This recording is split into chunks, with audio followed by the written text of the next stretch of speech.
माँ, गीता संपूर्ण मानव जाति के लिए सबसे महत्वपूर्ण ग्रंथ है। यह केवल किसी एक युग, किसी एक परिस्थिति या किसी एक व्यक्ति के लिए नहीं कही गई, बल्कि उस हर मनुष्य के लिए कही गई है जो जीवन के बीच खड़ा होकर भीतर से उत्तर खोज रहा है। यही कारण है कि सारे शास्त्रों के जानकार, सभी महापुरुष और सभी संत गीता पाठ की सलाह देते हैं। वे जानते हैं कि गीता केवल शब्दों का संग्रह नहीं है, यह जीवन को देखने की दृष्टि है। गीता में योग, ज्ञान योग, कर्म योग और भक्ति योग को बड़ी गहराई से समझाया गया है। यहाँ योग का अर्थ केवल शरीर को मोड़ना या आसन करना नहीं है। योग का अर्थ है जुड़ना, और भगवत गीता भगवान से जुड़ने का माध्यम है। यह जुड़ाव बाहर के किसी स्वरूप से नहीं, भीतर की चेतना से होता है। गीता यह सिखाती है कि कर्म करते हुए भी कैसे जुड़ा जाए, ज्ञान रखते हुए भी कैसे विनम्र रहा जाए और संसार में रहते हुए भी भक्ति कैसे बनी रहे। गर्भावस्था का समय जीवन का स्वर्णिम काल होता है। यह वह समय है जब माता केवल एक देह को नहीं, एक भविष्य को आकार दे रही होती है। इस काल में जो भाव, जो विचार और जो शब्द माता के भीतर चलते हैं, वे सीधे गर्भस्थ शिशु की चेतना में उतरते हैं। इसलिए कहा गया है कि गर्भावस्था के समय गीता पाठ अवश्य करना चाहिए। यह पाठ केवल पढ़ना नहीं होता, यह माँ और शिशु के बीच एक मौन संवाद होता है। जैसे माता अपने भीतर कह रही हो, आओ मेरे बच्चे, मैं तुम्हें गीता का पाठ करवाती हूँ। मैं तुम्हें वह दृष्टि देना चाहती हूँ जिससे तुम जीवन के संघर्षों से डरोगे नहीं, उन्हें समझ सकोगे। गीता का प्रथम अध्याय अर्जुन विषाद योग कहलाता है। यह नाम ही अपने आप में बहुत कुछ कह देता है। गीता की शुरुआत किसी आदेश से नहीं होती, किसी सिद्धांत से नहीं होती, बल्कि मनुष्य के दुख से होती है। अर्जुन उस समय अत्यंत दुख में थे। उनका मन व्याकुल था, उनका शरीर कांप रहा था और उनकी दृष्टि स्पष्ट नहीं रह गई थी। पर उन्होंने अपने दुख को दबाया नहीं, न ही उससे भागे। उन्होंने अपने दुख को भगवान से जोड़ दिया, और यही गीता का मूल है। जब मनुष्य अपने दुख को ईश्वर से जोड़ देता है, तभी मार्गदर्शन का द्वार खुलता है। अब हम गीता का प्रथम पाठ प्रारंभ करते हैं। गीता की शुरुआत दृष्टि से होती है, दृश्य को देखने की इच्छा से होती है। धृतराष्ट्र पूछते हैं, हे संजय, धर्म भूमि कुरुक्षेत्र में एकत्रित युद्ध की इच्छा वाले मेरे और पांडु के पुत्रों ने क्या किया? यह प्रश्न केवल युद्ध का विवरण नहीं मांग रहा, यह धृतराष्ट्र की भीतर की स्थिति को प्रकट कर देता है। इस पहले ही प्रश्न से हम समझ सकते हैं कि धृतराष्ट्र कितने अधिक मन से अंधे थे। उन्होंने यह नहीं पूछा कि धर्म की ओर कौन खड़ा है। उन्होंने यह नहीं पूछा कि अधर्म का अंत क्या होगा। उन्होंने सबसे पहले यही पूछा, मेरे पुत्र क्या कर रहे हैं? वे जानते थे कि उनके पुत्र धर्म और अधर्म की चिंता नहीं करते। वे जानते थे कि उनका मार्ग गलत है, इसी कारण उनकी चिंता भी अधिक थी। गीता यहाँ बिना उपदेश दिए एक बहुत बड़ी शिक्षा दे देती है। जो व्यक्ति भीतर से जानता है कि वह गलत के साथ खड़ा है, वही सबसे अधिक भय में रहता है, और यहीं से हर माता पिता को सीख लेनी चाहिए। यदि माता पिता जानते हैं कि उनके पुत्र या पुत्री गलत मार्ग पर चल रहे हैं, तो उनका कर्तव्य केवल पक्ष लेना नहीं है, उनका कर्तव्य है रोकना, समझाना और सही दिशा दिखाना। अंधा समर्थन प्रेम नहीं होता। जो माता पिता यह जानते हुए भी अपने बच्चों के गलत कर्मों का साथ देते हैं, वे आगे चलकर विनाश का कारण बनते हैं। गीता इसी प्रकार आगे बढ़ती है। अब हम उसी पहले प्रश्न को विस्तार से समझते हैं। धृतराष्ट्र ने कहा, हे संजय, धर्म भूमि कुरुक्षेत्र में युद्ध की इच्छा से एकत्रित मेरे और पांडु के पुत्रों ने क्या किया? यह प्रश्न सुनते ही संजय कुछ क्षण मौन रहे, क्योंकि यह केवल युद्ध की सूचना का प्रश्न नहीं था, यह धृतराष्ट्र के भीतर छिपे भय का स्वर था। धृतराष्ट्र ने पहले ही शब्द में मेरे पुत्र और पांडु के पुत्र का भेद कर दिया था।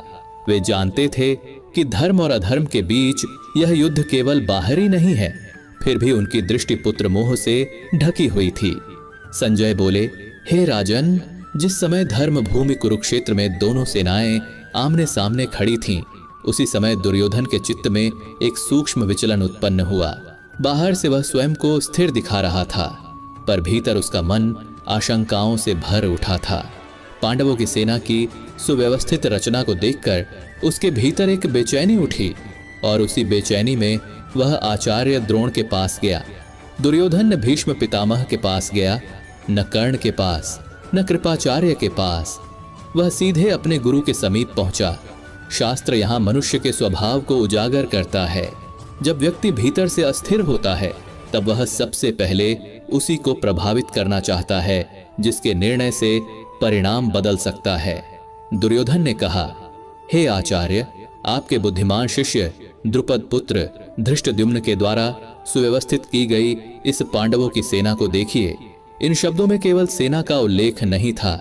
धृष्टद्युम्न का नाम लेना एक सोची समझी चाल थी। वह यज्ञ की अग्नि से उत्पन्न हुआ था और उसका जन्म ही इस उद्देश्य से हुआ था कि वह आचार्य द्रोण का वध करेगा। आचार्य द्रोण इस सत्य को जानते थे।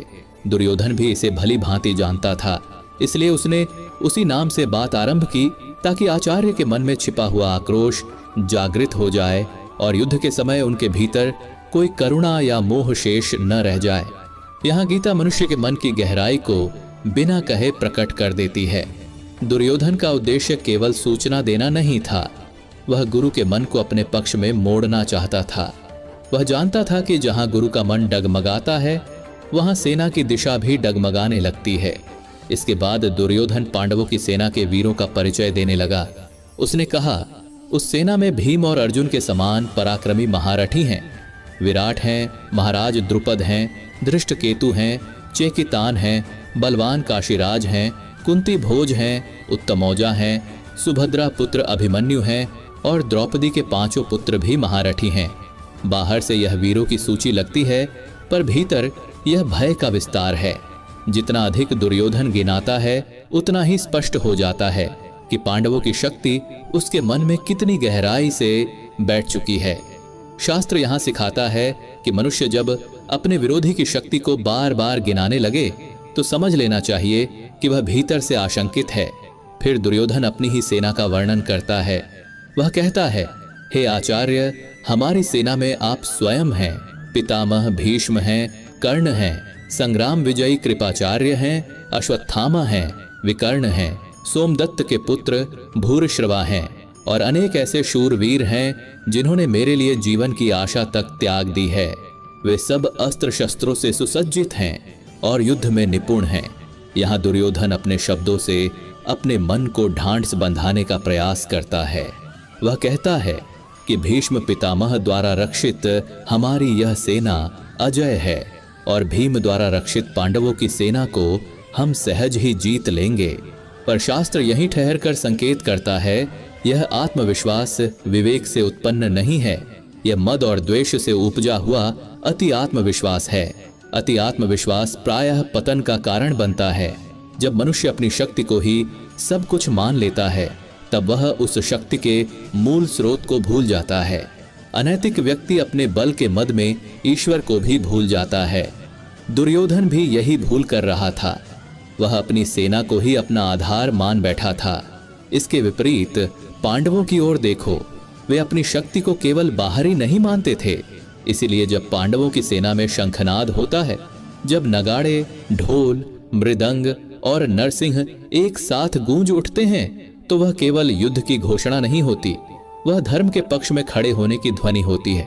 वह सिंह की दहाड़ के समान होती है। निर्भय और स्थिर उत्तम रथ पर बैठे भगवान श्री कृष्ण उस ध्वनि के साक्षी होते हैं। गीता यहाँ स्पष्ट कर देती है कि युद्ध आरंभ होने से पहले ही परिणाम की दिशा तय हो चुकी होती है। विजय का निर्णय अस्त्र शस्त्र से नहीं होता, वह दृष्टि से होता है। दुर्योधन की दृष्टि मद, लोभ और द्वेष से ढकी हुई थी और पांडवों की दृष्टि धर्म और समर्पण में स्थिर थी। यहीं से भगवद गीता का वास्तविक प्रवाह आरंभ होता है। वह पहले यह नहीं बताती कि कौन जीतेगा, वह पहले यह दिखाती है कि कौन किस भाव में खड़ा है, और जब भाव स्पष्ट हो जाता है तब परिणाम अपने आप प्रकट हो जाता है। संजय बोले, हे राजन धृतराष्ट्र, जब दोनों सेनाएं धर्मभूमि कुरुक्षेत्र में आमने सामने स्थित हो गईं, तब युद्ध का वह क्षण निकट आ गया जहां शब्द भी शस्त्र के समान प्रभाव डालते हैं। उसी समय शंखनाद का प्रवाह उठा और जैसे ही महाशंख बजने लगे, वह ध्वनि केवल घोषणा नहीं रही, वह मन के भीतर तक उतर जाने वाली चुनौती बन गई। भगवान श्री कृष्ण ने अपना शंख पांचजन्य बजाया, धनुर्धर अर्जुन ने देवदत्त बजाया, भीमसेन ने पौंड्र नामक शंख का घोष किया, महाराज युधिष्ठिर ने अनंत विजय बजाया, नकुल ने सुघोष और सहदेव ने मणिपुष्पक नामक शंख बजाया। और हे राजन, केवल यही नहीं, काशी के नरेश, शिखंडी, धृष्टद्युम्न, विराट, सात्यकी, द्रुपद, द्रौपदी के पुत्र, सुभद्रा के पुत्र अभिमन्यु, इन सब ने भी अपने अपने शंख बजाए। अनेक दिशाओं से उठती हुई उस भयंकर ध्वनि ने आकाश और पृथ्वी के बीच का अंतर भर दिया, और वह शब्द प्रवाह ऐसा था कि हृदय में बैठे संकल्प भी हिल उठे। यह सब निष्पक्ष रूप से देख पाना आपके लिए संभव न था, इसलिए हे राजन, यह दृश्य और उसका सूक्ष्म क्रम बताना संजय के ही भाग में आया, क्योंकि उन्हें दिव्य दृष्टि प्रदान की गई थी, जिससे वे युद्ध भूमि की प्रत्येक गति का वर्णन कर सकें। संजय आगे बोले, हे राजन, शंखनाद के पश्चात जब रथों की गति स्थिर हुई, तब अर्जुन ने धनुष उठाकर भगवान श्री कृष्ण से कहा, हे अच्युत, कृपा करके मेरे रथ को दोनों सेनाओं के मध्य में ले चलिए, ताकि मैं उन सबको भली भांति देख लूं जो युद्ध की इच्छा से यहाँ उपस्थित हैं। मैं यह जानना चाहता हूँ कि किन किन के विरुद्ध मुझे इस युद्ध में खड़ा होना है।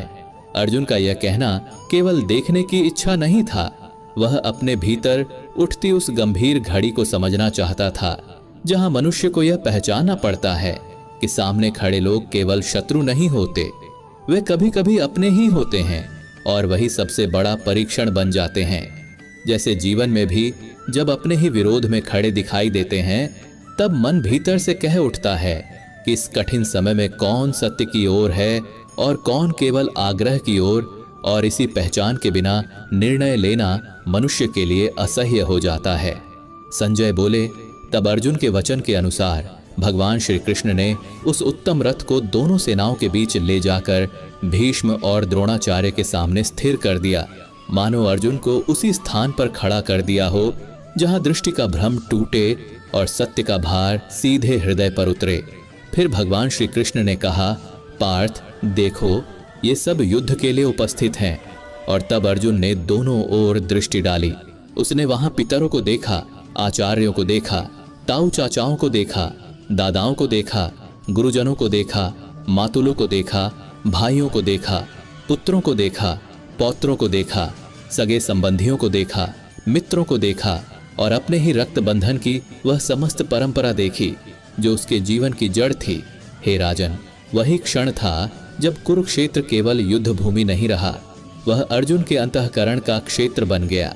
संजय बोले, अपने स्वजनों को सामने देखकर कुंती पुत्र अर्जुन के भीतर करुणा का उदय हुआ।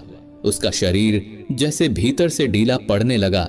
उसने कहा, हे केशव, अपने ही बंधुओं को युद्ध के लिए खड़ा देखकर मेरे अंग शिथिल हो रहे हैं, मेरा मुख सूख रहा है, मेरे शरीर में कंप हो रहा है, मेरे रोए खड़े हो रहे हैं, मेरे हाथ से गांडीव फिसल रहा है, त्वचा जल रही है और मेरा मन भ्रमित हो रहा है। मैं खड़ा रहने में समर्थ नहीं हूं। यह जो स्थिति है, हे राजन, यह किसी दुर्बलता का साधारण नाम नहीं, यह सज्जन मनुष्य के हृदय की वह दशा है जहां भीतर की करुणा और बाहर का कर्तव्य एक ही क्षण में टकरा जाते हैं। मनुष्य जिसको अपना मानता है, उसके प्रति दुख का स्पर्श सहज ही उठता है, चाहे वह अपना बार बार कठोर क्यों न हो, क्योंकि सज्जनता का स्वभाव ही यह है कि वह संबंधों को केवल तर्क से नहीं काट पाती, वह उन्हें हृदय से अनुभव करती है। अर्जुन ने कहा, हे केशव, मैं लक्षणों को विपरीत देख रहा हूं। युद्ध में स्वजन समुदाय को मारकर मैं अपना कल्याण नहीं देखता। हे कृष्ण, मैं न विजय चाहता हूं, न राज्य चाहता हूं, न सुख चाहता हूं। हे गोविंद, हमें ऐसे राज्य से क्या लाभ, ऐसे भोगों से क्या लाभ, ऐसे जीवन से क्या लाभ जिसके मूल्य पर अपने ही अपनों का रक्त बहाना पड़े। जिनके लिए राज्य, भोग और सुख की आकांक्षा की जाती है, वे ही तो यहाँ धन और जीवन की आशा को त्याग कर युद्ध में खड़े हैं। आचार्य हैं, पितर हैं, पुत्र हैं, ताऊ हैं, मातुल हैं, श्वसुर हैं, पौत्र हैं, संबंधी हैं। इन्हें मारकर मैं किस सुख को सुख कहूं? हे मधुसूदन, यदि तीनों लोकों का राज्य भी मिले, तब भी मैं अपने स्वजनों का वध नहीं चाहता। फिर इस पृथ्वी के राज्य की तो बात ही क्या है। तब अर्जुन का विचार और गहरा हुआ। वह केवल करुणा में नहीं रहा, उसके भीतर ज्ञान की एक धारा भी जागी, क्योंकि जब मनुष्य दुख को सच में देख लेता है तब उसके भीतर नीति और अनित्य का विवेक भी बोलने लगता है। अर्जुन ने कहा, हे जनार्दन, धृतराष्ट्र के पुत्रों को मारकर हमें क्या प्रसन्नता होगी? इन्हें मारकर तो पाप ही लगेगा, क्योंकि अपने कुटुंब को मारकर हम कैसे सुखी हो सकते हैं? चाहे वे लोग लोभ से ग्रस्त होकर कुल क्षय में होने वाले दोष को न देखें, मित्र द्रोह में पाप को न देखें, फिर भी हे जनार्दन, हम लोग क्यों न इस पाप से हटने का विचार करें? अर्जुन ने आगे कहा, कुल के नाश से सनातन धर्म नष्ट हो जाते हैं और धर्म का नाश हो जाने पर पूरे कुल में अधर्म फैल जाता है, और जब अधर्म बढ़ता है तब कुल की स्त्रियां दूषित होती हैं। स्त्रियों के दूषित हो जाने पर वर्ण संकर उत्पन्न होते हैं। वर्ण संकर से कुल घातियों और कुल के लिए नरक का द्वार खुलता है। पितर पिंड और जल के अभाव में पतित हो जाते हैं, और इन कुल घातियों के दोष से जाति धर्म का शाश्वत क्रम भी ढहने लगता है। हे कृष्ण, मैंने सुना है कि जिनका कुल धर्म नष्ट हो जाता है वे दीर्घ काल तक नरक में वास करते हैं। हे माधव, यह कैसा आश्चर्य है कि हम बुद्धिमान कहलाते हुए भी लोभ के कारण अपने ही स्वजनों के संहार के लिए उद्यत हो गए हैं। हे जनार्दन, यदि शस्त्रधारी धृतराष्ट्र के पुत्र मुझे युद्ध में निहत्था भी मार दें तो भी वह मेरे लिए अधिक कल्याणकारी होगा, पर मैं अपने ही स्वजनों का वध करके राज्य और सुख का भार अपने सिर पर नहीं लेना चाहता। संजय बोले, हे राजन, यह कहकर अर्जुन शोक से भर गया और युद्ध भूमि में अपने रथ पर बैठ गया। उसका गांडीव हाथ से गिर पड़ा। वह क्षण केवल अर्जुन का नहीं था, वह उस मनुष्य का क्षण था जो अपने ही भीतर धर्म को टटोलता है और पाता है कि युद्ध बाहर जितना है उससे अधिक भीतर है, और यहीं से वह द्वार खुलता है जहां शास्त्र का उपदेश आरंभ होता है। क्योंकि जब तक मनुष्य अपने भीतर की व्याकुलता को सच्चाई से नहीं देखता तब तक कोई वाणी उसे स्थिर नहीं कर सकती, पर जब वह देख लेता है तब भगवान का मार्गदर्शन उसके लिए केवल कथन नहीं रहता, वह जीवन का आधार बन जाता है। माँ, यह गीता हमें बहुत सूक्ष्म बात समझा रही है। अर्जुन का यह शोक केवल युद्ध से जुड़ा नहीं है, यह आने वाली पीढ़ियों से जुड़ा हुआ है। जब अर्जुन कहता है कि कुल के नाश से धर्म नष्ट हो जाता है और धर्म के नष्ट हो जाने पर अधर्म फैल जाता है, तब वह केवल समाज की बात नहीं कर रहा, वह गर्भ में उतरने वाली चेतना की बात कर रहा है। वह यह देख रहा है कि यदि घर की स्त्रियां धर्म में स्थित न रहें, यदि उनके भीतर संयम, मर्यादा और शुद्ध दृष्टि न हो, तो उस घर में उत्पन्न होने वाली संतान केवल देह से जन्मी होगी, संस्कार से नहीं। माँ, शास्त्र कहते हैं कि संतान केवल पिता के कर्म से नहीं बनती, वह माता की चेतना से घड़ी जाती है। यदि माता का मन अधर्म, भय, क्रोध और असंतुलन से भरा हो तो गर्भ में आने वाली आत्मा को वह स्थिरता नहीं मिल पाती जो उसे जीवन में सही दिशा दे सके। ऐसी संतान आगे चलकर न अपने पूर्वजों को स्मरण रख पाती है, न अपने कर्तव्य को पहचान पाती है। इसी कारण अर्जुन कहता है कि ऐसी संतान पितृश्राद्ध और तर्पण से वंचित होकर अधोगति को प्राप्त होती है। यह कोई डराने की बात नहीं है, यह चेतना की अवनति का स्वाभाविक परिणाम है। माँ, अर्जुन यह सब देखकर स्वयं आश्चर्य में पड़ जाता है। वह कहता है, हाय, यह कितना बड़ा आश्चर्य है कि हम स्वयं को बुद्धिमान समझते हुए भी इतने महान पाप के लिए तैयार हो गए हैं। राज्य और सुख के लोभ में हम अपने ही अपनों को मारने को तैयार हो गए हैं। यहाँ अर्जुन का ज्ञान जाग रहा है पर उसका मन टूट रहा है। यह वही स्थिति होती है जब मनुष्य सत्य को देख तो लेता है पर उसे धारण करने की शक्ति अभी नहीं जुटा पाता। माँ, अर्जुन का दुख यहाँ और गहरा हो जाता है। वह कहता है कि इनसे युद्ध करने की बजाय यदि धृतराष्ट्र के पुत्र मुझे रणभूमि में निहत्था भी मार दें तो भी वह मेरे लिए अधिक कल्याणकारी होगा। देखो माँ, यह पलायन नहीं है, यह करुणा की चरम अवस्था है। यह वही क्षण है जब मनुष्य अपने लिए नहीं, आने वाले भविष्य के लिए सोचने लगता है। वह यह मानने लगता है कि यदि मेरे कर्म से भविष्य दूषित होगा तो उस कर्म से दूर रहना ही श्रेयस्कर है। और माँ, यहीं पर अर्जुन अपना गांडीव छोड़ देता है, उसका धनुष गिर जाता है, वह रथ के पिछले भाग में बैठ जाता है। यह केवल शारीरिक क्रिया नहीं है, यह भीतर से टूट जाने का संकेत है। पहला अध्याय यहीं समाप्त होता है, किसी समाधान पर नहीं बल्कि एक गहरे मौन पर। मां, अब ध्यान से देखो, इस पूरे पहले अध्याय में भगवान श्री कृष्ण एक शब्द भी नहीं बोलते। अर्जुन बोलता जा रहा है, तर्क देता जा रहा है, ज्ञान दिखा रहा है, करुणा जता रहा है। वह इतना अपने दुख में डूबा है कि यह भी भूल गया है कि उसके साथ स्वयं भगवान बैठे हैं। भगवान मौन है, क्योंकि जब तक मनुष्य पूरा बोल नहीं लेता तब तक वह सुनने योग्य नहीं बनता। मां, यही स्थिति हमारे जीवन में भी होती है। हम अपने दुख, अपने अनुभव और अपने ज्ञान में इतने उलझे रहते हैं कि ईश्वर की वाणी को सुन ही नहीं पाते। हम भगवान को बोलने का अवसर ही नहीं देते, इसलिए हमारा दुख कम नहीं होता, हमारी व्याकुलता शांत नहीं होती। गीता का दूसरा अध्याय यहीं से आरंभ होता है। जब अर्जुन पूरी तरह थक जाता है, जब उसका अहंकार भी टूट जाता है, जब उसका ज्ञान भी मौन हो जाता है, तब भगवान बोलते हैं। और तब भगवान उसे कोई आकाशीय उपदेश नहीं देते, बल्कि व्यवहारिक ज्ञान देते हैं, कर्तव्य बोध देते हैं, जीवन को साधने की दृष्टि देते हैं। मां, गर्भ संस्कार की दृष्टि से यही सबसे बड़ा संदेश है। जब तुम्हारा मन शांत होगा तभी गर्भ में स्थिरता उतरेगी।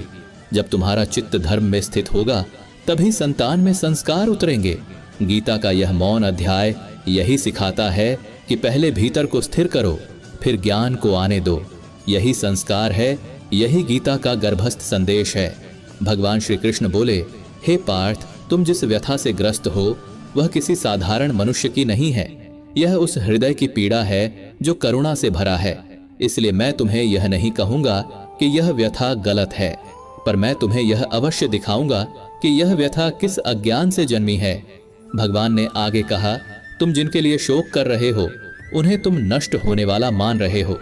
तुम्हें यह प्रतीत हो रहा है कि यदि देह नष्ट हो गई तो सब कुछ नष्ट हो जाएगा। यही तुम्हारा भ्रम है, क्योंकि जो नष्ट होता है वह केवल देह है, और जो देह को जानने वाला है वह नष्ट नहीं होता। हे अर्जुन, कभी ऐसा नहीं हुआ कि मैं न था, तुम न थे, या ये सब राजा न थे, और कभी ऐसा भी नहीं होगा कि आगे हम न रहेंगे। यह देह बदलती है, अवस्था बदलती है, संबंध बदलते हैं, पर आत्मा का अस्तित्व नहीं बदलता, वह समय से परे है। अर्जुन मौन रहा, उसका मन अभी भी भारी था। तब भगवान ने और विस्तार किया। भगवान बोले, हे पार्थ, देह में स्थित आत्मा बाल्यावस्था में बालक का अनुभव करती है, युवावस्था में युवा का और वृद्धावस्था में वृद्ध का, पर जो इन अवस्थाओं को देख रहा है वह वहीं रहता है। उसी प्रकार मृत्यु केवल एक अवस्था का अंत है, आत्मा का नहीं। जो यह समझ लेता है वह मृत्यु से विचलित नहीं होता। फिर भगवान ने उपमा दी, जैसे मनुष्य पुराने वस्त्रों को त्याग कर नए वस्त्र धारण करता है, वैसे ही आत्मा पुराने शरीर को छोड़कर नया शरीर ग्रहण करती है। क्या कोई वस्त्र बदलने पर शोक करता है? नहीं, क्योंकि वह जानता है कि वस्त्र उसका सत्य नहीं है। उसी प्रकार देह आत्मा का सत्य नहीं है। भगवान ने करुण स्वर में कहा, हे अर्जुन, शस्त्र आत्मा को काट नहीं सकते, अग्नि उसे जला नहीं सकती, जल उसे भिगो नहीं सकता और वायु उसे सुखा नहीं सकती। यह आत्मा अव्यक्त है, अविनाशी है, सर्वव्यापी है और अचल है। जिसको कोई स्पर्श नहीं कर सकता उसके लिए शोक करना विवेक नहीं है। यह सुनकर भी अर्जुन का हृदय पूरी तरह स्थिर नहीं हुआ। तब भगवान ने निष्कर्ष की ओर बढ़ने से पहले उसे और गहराई से समझाया। भगवान बोले, हे पार्थ, यदि तुम आत्मा को नश्वर मानते भी हो तब भी तुम्हारा शोक उचित नहीं, क्योंकि जो जन्म लेता है उसकी मृत्यु निश्चित है, और जो मरता है उसका पुनः जन्म निश्चित है। जो अनिवार्य है उसके लिए शोक करना केवल मन को कमजोर करता है। हे अर्जुन, कर्म से कोई नहीं बच सकता, कोई युद्ध से भागकर भी कर्म से मुक्त नहीं होता। इसलिए जो कर्म तुम्हारे स्वभाव और कर्तव्य से जुड़ा है उससे विमुख होना तुम्हें शोभा नहीं देता। पर ध्यान रखो, मैं तुम्हें यह नहीं कह रहा कि तुम युद्ध करो क्योंकि युद्ध अच्छा है। मैं यह कह रहा हूं कि तुम कर्म करो, क्योंकि कर्तव्य से पलायन आत्मा को और बांध देता है। फिर भगवान ने उपमा दी, जैसे बादल आकाश को ढक लेते हैं पर आकाश को बदल नहीं सकते, वैसे ही शोक और मोह आत्मा को ढक लेते हैं पर आत्मा को बदल नहीं सकते। यदि तुम बादलों को ही आकाश मान बैठोगे तो दिशाएं भूल जाओगे, पर यदि आकाश को पहचान लोगे तो बादल अपना प्रभाव खो देंगे। भगवान ने शांत भाव से निष्कर्ष कहा, इसलिए हे अर्जुन, आत्मा को अविनाशी जानकर शोक का भार त्याग कर और कर्तव्य को स्थिर बुद्धि से स्वीकार करके कर्म करो। यही बुद्धि योग है, यही वह मार्ग है जहां कर्म बंधन नहीं बनता। अर्जुन अब भी पूरी तरह हल्का नहीं हुआ था, पर उसके भीतर कुछ बदल चुका था। उसका शोक अब अंधा नहीं रहा, उसमें समझ की एक रेखा उतर चुकी थी। यही गीता की गति है। भगवान एक ही बार में अर्जुन को नहीं उठाते, वे उसे धीरे धीरे उठाते हैं ताकि वह स्वयं संभल सके। माँ, यही गर्भ संस्कार की भी गति है। चेतना को झकझोर कर नहीं बदला जाता, उसे समझाकर स्थिर किया जाता है। गीता यही सिखाती है, धीरे, करुणा से, सत्य के साथ। भगवान श्री कृष्ण ने देखा कि अर्जुन का शोक पूरी तरह टूटा नहीं है, पर अब वह जड़ नहीं रहा। अब उसमें प्रश्न है, जिज्ञासा है और सबसे महत्वपूर्ण सुनने की क्षमता है। तब भगवान ने अपनी वाणी को और कोमल किया, मानो किसी घायल मन को सहलाया जा रहा हो। भगवान बोले, हे पार्थ, तुम्हारा मन जिस अशांति में डूबा है वह केवल आत्मा के अज्ञान से नहीं, कर्म के भय से भी उत्पन्न हुई है। तुम यह सोच रहे हो कि कर्म करने से पाप लगेगा और कर्म न करने से भी शांति नहीं मिलेगी। यही द्वंद्व मनुष्य को भीतर से तोड़ देता है। भगवान ने विस्तार से कहा, संसार में कोई भी क्षण ऐसा नहीं होता जब मनुष्य कर्म से मुक्त हो।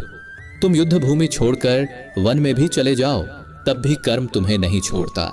श्वास लेना भी कर्म है, सोचना भी कर्म है और निर्णय से भागना भी कर्म ही है।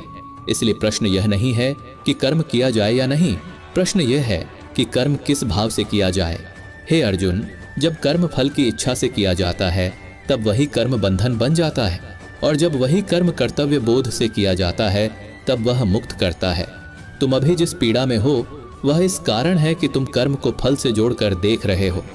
फिर भगवान ने उपमा दी, जैसे कोई किसान बीज बोता है पर हर क्षण धरती को खोदकर यह नहीं देखता कि अंकुर निकला या नहीं। वह अपना कर्म करता है और परिणाम को समय पर छोड़ देता है। यदि वह हर दिन परिणाम की चिंता में बीज को उखाड़ता रहेगा तो अंकुर कभी नहीं फूटेगा। उसी प्रकार कर्म को करते समय यदि मन फल में उलझा रहेगा तो कर्म स्वयं विकृत हो जाएगा। भगवान ने करुण स्वर में कहा, हे पार्थ, तुम्हारा अधिकार कर्म पर है, फल पर नहीं। फल की चिंता तुम्हारे मन को अशांत कर देती है और तुम्हारी बुद्धि को बांध देती है। कर्म को छोड़कर फल को पकड़ना यही मनुष्य का सबसे बड़ा भ्रम है। अब अर्जुन का मन थोड़ा स्थिर हुआ, पर अभी भी उसके भीतर यह भय था कि कहीं यह युद्ध उसे कठोर न बना दे। भगवान ने उस भय को भी देखा। भगवान बोले, हे अर्जुन, कर्म करते हुए भी जो मन को सम रखता है वही योग में स्थित होता है। सुख मिले तो न हर्षित हो, दुख मिले तो न विचलित हो। यह समत्व ही योग है।